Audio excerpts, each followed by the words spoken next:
Hi guys, welcome back to another video. So before we get into today's drawing session, or like digital drawing session, I wanted to show you guys two things first. Here is preliminary sketches that I did in my sketchbook, kind of just brainstorming what I wanted to do for today's illustration. But before we get into the actual digital drawing, I wanted to show you guys this first, which happens to be a package from Divoom. I've worked with Divoom in the past. They have sent me their Pixu 64, which I really like, and you guys probably have seen it in my room desk tour kind of video where you saw kind of like a digital picture frame that showed like whatever was on my Spotify playlist. So I'll leave that video in the description, as well as the Divoom video that I did prior to that as well. But this one is actually the D2 Plus, I believe, and it comes in a variety of different colors. It comes in black, pink, white, this light blue, a green, and a red. But I thought aesthetically it would fit better if I got white or blue, so I chose the blue one this time. And it comes in this really cute carrying case. It also came with a separate bag as well as kind of like a little manual. But inside this fridge-like carrying case, here's the D2 Plus, which looks like a tiny little computer. And it is a speaker, so I'll get into the little details of it a little bit later. Underneath the packaging, it comes with some stickers, the manual, and a cord, which is I believe a USB to USB-C, so you can use it to plug into your D2 Plus to charge. So that's what this is. I'm going to show you guys the buttons on the side in a little bit, but here's the cord. Like I said, it's a USB to USB-C.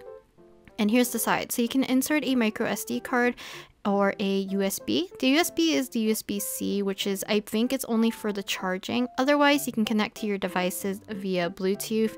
So sometimes I connect it to my phone or I connect it to my laptop. The little buttons are help with the rest of the settings, including like increasing and decreasing volume, setting an alarm, changing the brightness, or changing the display. So I'll let you guys kind of hear the music. Hopefully it's not too confusing since I'm matching the background music, but the sound's actually really great. I really like it as a speaker. I've used it for just like background noise for listening to music. I think it's just really nice, and you can see the song that I'm listening to for you guys to hear the volume quality. You can see the buttons even have lights and stuff, and we'll go through that in a little bit because you can change the lights as well as like the visuals.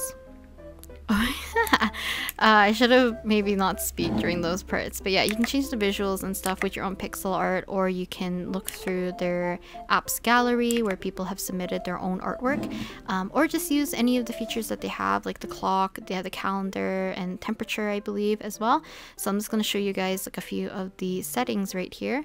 So you can see you can change the color for your clock, you can change the brightness as well. There's like many more settings, like these different versions of clocks. There's temperature, the date, some other visualizers and stuff when the music plays. And you can like create your own pixel art if you're interested in pixel art.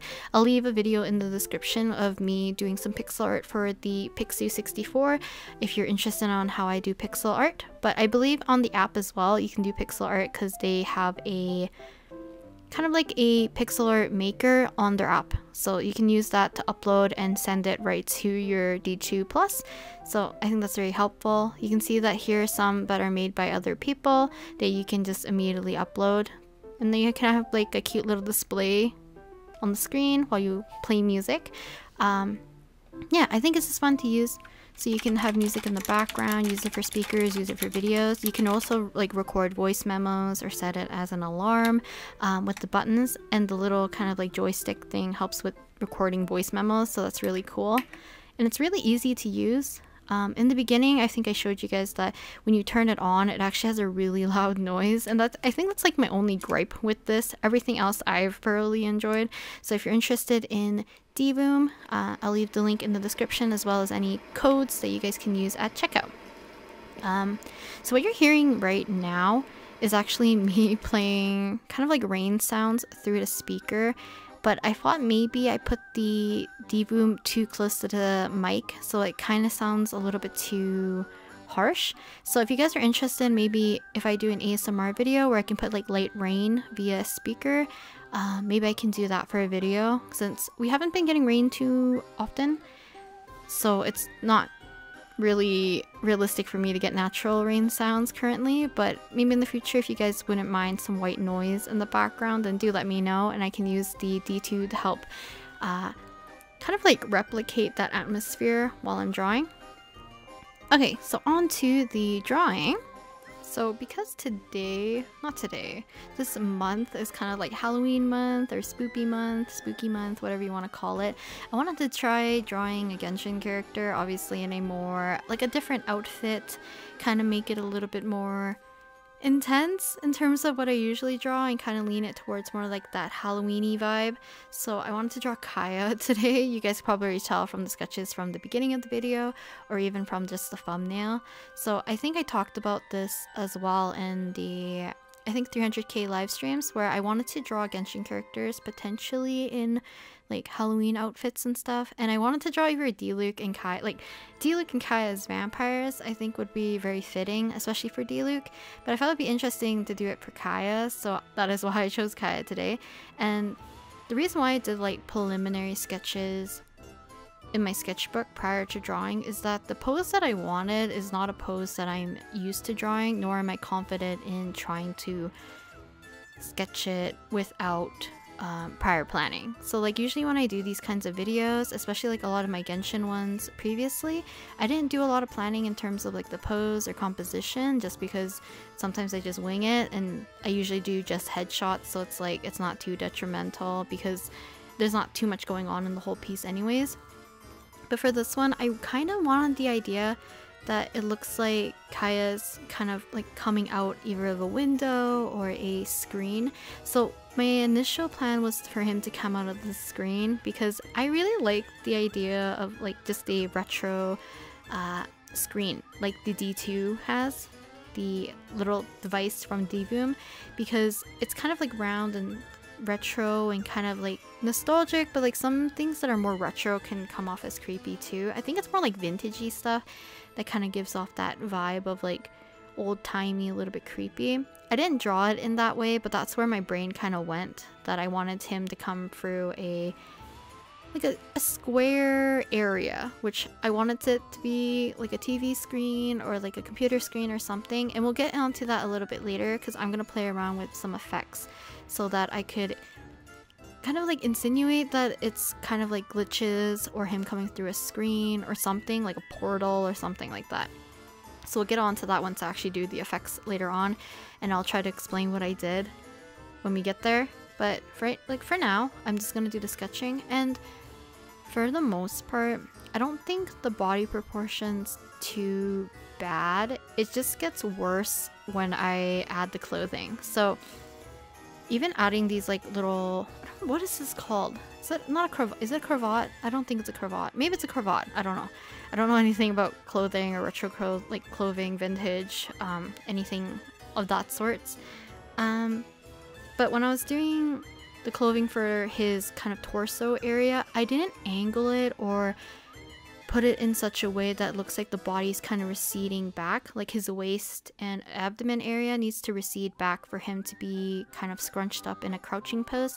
So for me, like crouching poses or like scrunched up poses where the body is kind of getting smaller, I think is harder for me to draw because there is more perspective involved, if that makes sense, as well as like because the limbs can be in front of the body, you're covering up certain areas and you need to make sure that they look like they're connecting to the pelvis. If it's coming, like if it's the legs and it's coming from the pelvis, you know, that's what I kind of mean. Because if your butt's going out and your legs are coming outwards, like there's a little bit of a difference. And I don't know if I can explain it well enough, but that's what I was having troubles with. So I needed his abdomen, waist-ish area to recede, and I think I kind of made it look like that in my initial sketch. But when I started to add like the clothing, so I had made him add a vest as well as kind of like a corseted portion near his waist, so I didn't angle it correctly, so it made his body look more flat, which kind of defeats the purpose of trying to make it look like it's receding backwards before coming back out for his legs. Another thing I could have done is raise the left knee, and I mean left knee, I mean the left, like the knee on the left side of the canvas a little bit higher so that I can make it look like it's coming forward out a little bit more and kind of like slip his foot in there so it looks like his foot's just like right on the ledge of where he's stepping in. But I didn't do that, so a lot of things are gonna look out of place. And then later on I'm gonna add like a cape portion that's gonna like come right towards his pelvic area, which kind of makes his thigh look even more weird. Yeah, this is like a lot of like anatomical issues that I probably could have solved if I spent more time just thinking about it. Yeah, but at least like for the most part the sketches in my sketchbook did help, for at least for me to kind of get my brain into a place where I understand what I want versus like, you know, I don't want it to look like he's just really short, like his torso is really short and maybe I made his legs too wide but also like stubby, if that makes sense. Because I think maybe if I remember to insert some like the close-ups of the sketches, you guys can see like my first two thumbnails literally did not make sense. Also, finding references of a person climbing through a window was difficult. They always look like they're breaking in, if that makes sense, if anything. So I was actually looking at some Spider-Man and Spider-Woman kind of OC designs, and a lot of people do some like really cool action poses, and there's some poses where his like body is coming forward, his torso is kind of pushing away or like pushing inwards, like it's receding, and then his legs are coming out a little bit because he's kind of in this weird leapfrog-ish pose mid-air, if that makes sense. I bet if you guys are like Spider-Man fans, like you guys would know which Spider-Man pose I'm probably talking about, where his like legs are bent, like you can kind of just see like really wide knees, kind of like split kind of pose, if that makes sense. That's what I was looking at a lot, because like people who tend to draw in that kind of style, I feel like people who draw more comic book style, there's a lot of exaggeration, or like even cartoonier styles, there's a lot more exaggeration that I think is a lot more beneficial for portraying that kind of exaggerated look. Yeah, I don't know. I think this, like, just for me, I need to do more poses, especially that are not like super stiff. Like I need to do poses that the body's a little bit more contorted or bent or angled differently, so that we can play with the body a little bit more. So for the coloring, as usual, I've set my sketch to multiply after duplicating it and hiding the second sketch so I can keep it as a backup. Now I'm just doing the coloring of the skin, but I realized that I probably should have done the color of the background fully first before coloring the rest of Kaeya. So I added kind of like a little frame around the initial box that I had, and now I'm adding a little bit of more color towards the center so that I can make it look more like a beveled screen a little bit.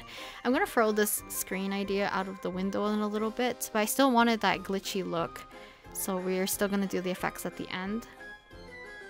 For the skin, that is usually the first area where I start coloring, and then after that I will work on, let's say, the eyes and the facial features, and then the hair, and then usually the body.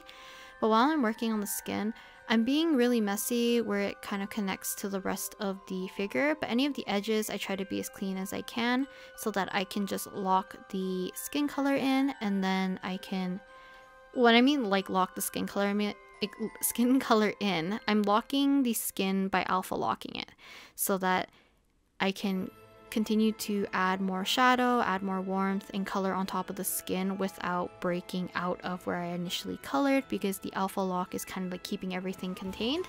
And then after that I will work on the rest of the face, and then I will unlock the layer and start working on the hair.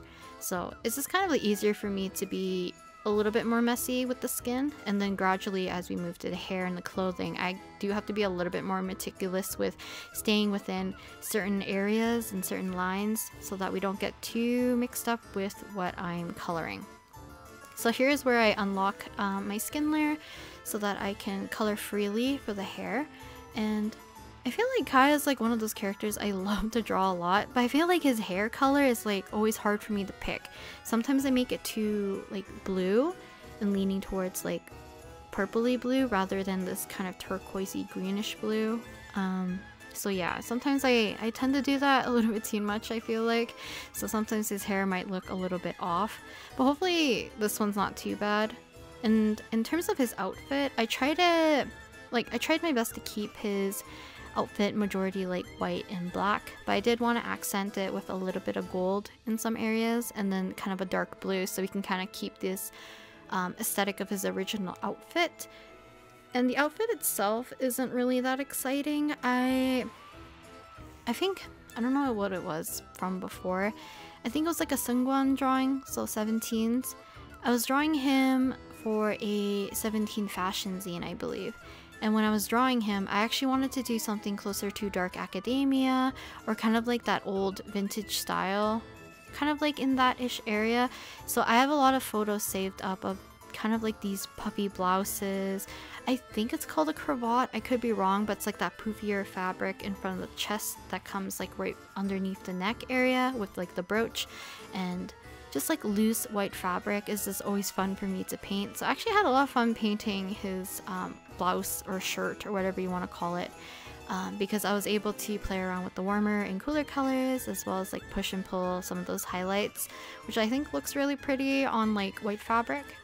And then for the rest of his clothing is just mostly black, so I made his vest black and then his corset just a lighter version so that we could have a little bit of difference, but for the most part the rest of it is just black. I don't think I remembered to show this. The hair portion, I actually am going to change the direction of his little, I don't want to call it, should I call it a rat tail? His rat tail? Sorry Kaeya, I love you, but it's kind of a rat tail. So basically, when I initially sketched out his hair, I made it really like almost stick straight, which doesn't make sense because if his hair is a little bit more flowy and there's a little bit more movement, it should be kind of flowing out a little bit, just having a little bit more movement. But this looks like stick straight, which looks really odd.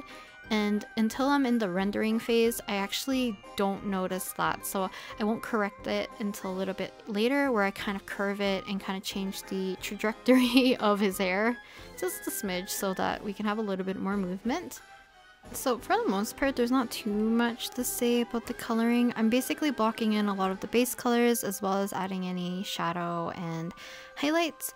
Some intense shadows that I'm going to add later, and I don't know if I showed it in the video, but I'll add it via the multiply blend mode because I wanted to add it kind of like across where his cape is kind of flowing over his shoulders, which is over his vest as well as his shirt. So I wanted a little bit of consistency there because I accidentally established like more of the color rather than the proper shapes and stuff, and I kind of don't want to get rid of that if I add too intense of a shadow right away, so I'm gonna add that right at the end along with everything else.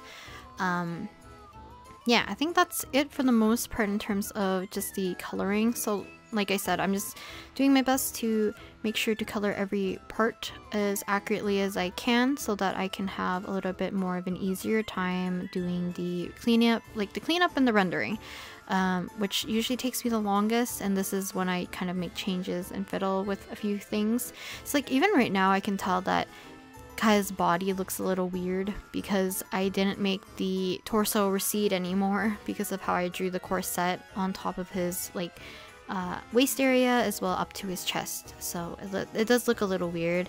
And I think at this point I was just done. I didn't really want to fiddle with it too much, even though I knew it was wrong. It's just something for me like to keep in mind in the future if I want to do some poses that require me to scrunch up the body a little bit more. Also, like in my preliminary sketches, I actually had both his hands gripping the sides of the frame or whatever he's exiting out of, so that looks like he's just like emerging. Okay, I just lost my train of thought. I had a bit of a break because I had a phone call to answer. So let me go through the effects that I did because I don't remember if I showed them completely like I do in some videos, and sometimes I cut it out. So in terms of the lighting, like I said, I was going to use blend modes to help do a little bit more highlights or shadows if I need it. So for shadows, I did do a little bit of multiply, like I said, right under the cape area so that we could have more intense shadows. And you can see it right there. I made it a little bit too dark on the white, so I'm going to probably push it back a little bit and maybe add a little bit of a different color to make it a little bit lighter. And then what you saw earlier is that I added a addition layer kind of with a yellowy gold color and kind of like placed it near the center of where Kaeya is, because I don't know if it just looked dull in general, so I wanted a little bit of a variation. So I wanted to add a lighter area, even if it's just like near his, I'm just gonna call it a cravat. But yeah, so even like if I don't do that, in the end, when I add an overlay layer on top of everything, usually I do like a mess of colors done on overlay, and then I'll lower the overlay anywhere between like 20 to 30 so that we could have just like a faint indication of some color shifts. I just like doing that. I don't know if it's like super necessary or is it super visible to people that I add that kind of color variation at the end, but it's something like I like to do. I don't know, maybe it just brings me satisfaction and that's all I need.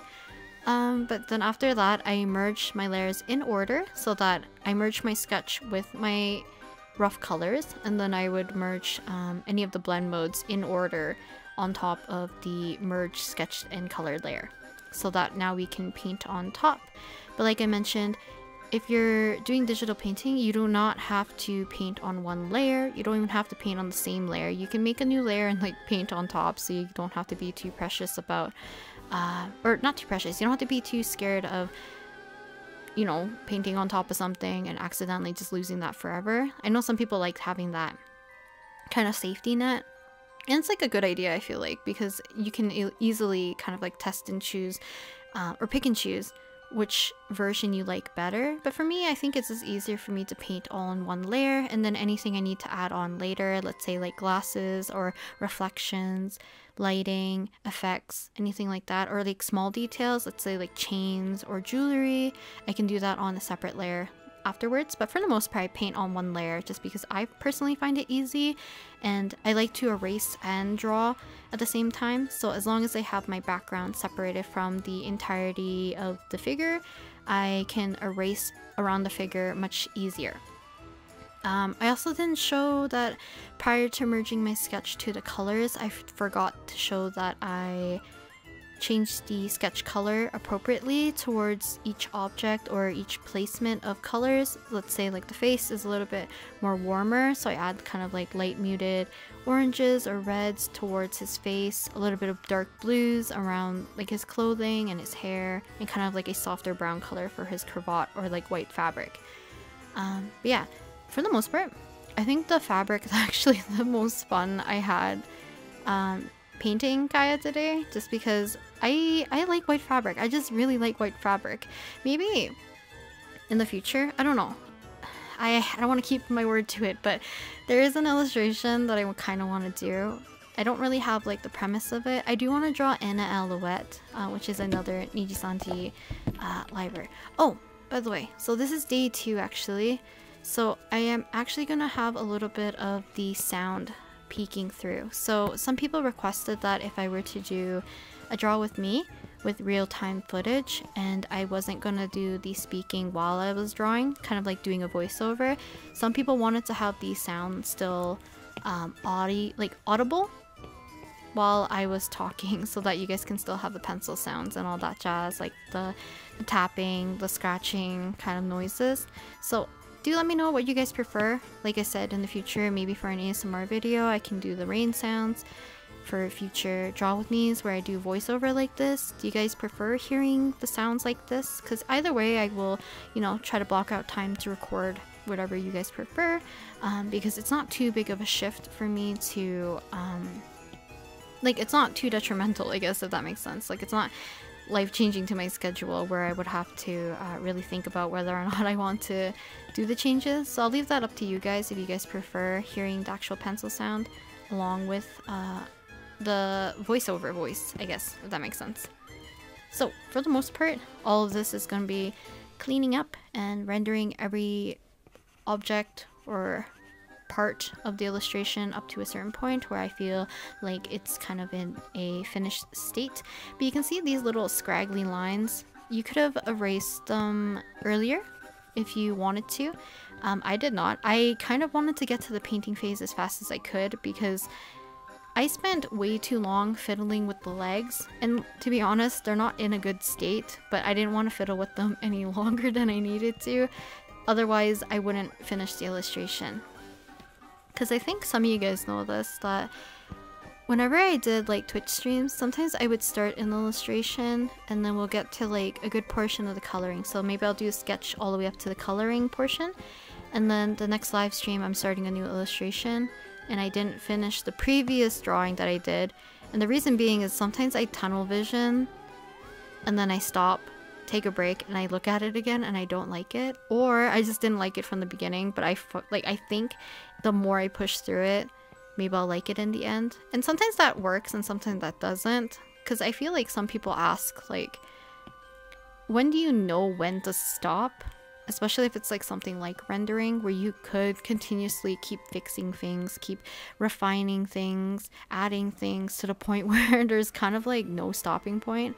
And to be honest, like from when I was in art school, I don't know if you call it art school, I was taking art in post-secondary, like I was a BFA major, and we got that question a lot, where it was like, at what point is your painting finished? At what point is your drawing done? Or your printmaking? Like all these things that you could take time just to perfect up to a certain point. But like at this point, it's like, whose criteria are you following? So it's like, it's really up to you to pick and choose whether or not you deem it finished or not. So, because I think that's also the same thing like with sketches and stuff. Some people are like, oh, you colored a sketch, therefore it's not a sketch. Or like, you cleaned it up too much, so it's not a sketch, right? They think it looks more like a finished piece, or it's too much detail, you spent too long trying to fix it up that it's no longer considered a sketch. I think like all those kind of things should be considered a sketch or a finished piece depending on what you like, rather than what some people think. Because I know some people get too bogged down with like, people have sketchbooks with quote-unquote like perfect drawings or finished illustrations. You can treat your sketchbook however you like, just do whatever. Let's see, what else is there? Okay, so we're actually on the portion where I'm going to be adding the effects, because I finally settled with Kaeya looking like this. Do I like it? Yes and no, but I'm gonna add effects and stuff so we can get to at least to the part where kind of like sparked the idea. So what I'm gonna do is rearrange my layers first, because I kind of wanted to merge all my background elements just in case if I wanted to change the overall color scheme. Right now I'm duplicating the petals that I have kind of like coming out of the screen or the hole or whatever he's emerging from. I need to unlock it so that I can add a motion blur, because I didn't want it to be too in focus, and I thought it looked a little cooler, as well as that I ended up making the first version of the petals not at 100% opacity, so that we can kind of have a transparent look between that and the motion blurred version. So to do all the effects that I wanted to do, I selected all my layers, I grouped them and put them into a folder. I duplicated the folder, and now I'm playing around with the effects on the new flattened version. So you can see that I was playing around with, I think in Procreate it's called Glitch. I've used this once before for a 17 video game zine where I drew like a lot of Genshin stuff, but I was doing a collab with another artist and we needed something to link our pages together, so we decided to do kind of like a glitchy effect. Another thing I wanted to add was the color aberration, which is like what you see on kind of like old TVs or anything that's made up of like the RGB. So you have your red, green, and blue kind of like separating. And I wanted that just to further push the idea of like there's a glitch or something happening. So I did that on a separate version and then did the color aberration. And then now I'm doing a little bit of a light airbrush with the eraser just to lighten it up so his face is not in that full color aberration. It's kind of just on the edges. Another thing I wanted to play around with was actually the twirling feature for Liquify Tool. So I decided to just do this. I'm going to lower the opacity, I'm going to erase the center, and I'm going to change the blend mode to Something else. So Kami, we kind of have this little swirl. It's not really necessary, which is kind of weird, but I find it funny that people who only watch the video will know that the swirl is actually Kaeya himself. So yeah, I'm just playing around at this point. And last but not least, I made a new layer on top of everything. Set it to overlay. I'm adding a dark blue. I'm gonna add a little bit of a lighter, more greener blue, and then adding a little bit of orangey red in certain areas, a little bit of like pinkish color in some areas as well. And then once I feel like I have a good selection of colors that I like, I am going to lower the opacity so that it's barely showing up, but there's a little bit of color differentiation like between everything. So yeah, and that is where I've left Kaeya. So hopefully you guys enjoyed this entire mess of a video or mess of a drawing. So we'll just go ahead and go through the actual time lapse for Kaeya so that you guys can see everything kind of from like start to finish. And as usual, I will have the actual version at the end so you guys can see it along with the actual finished illustration so you guys can see accurate colors on your own screen and all that instead of via my webcam. So here's Kaeya coming out of the screen, coming to get you. But yeah, I think that is it for today, and I will talk to you guys next time. Also, be sure to check out Dvoom's D2 Plus if you guys are interested in a very cute retro speaker, but also has pixel art. I think it's very, very cute. But yeah, I'll talk to you guys next time. Bye!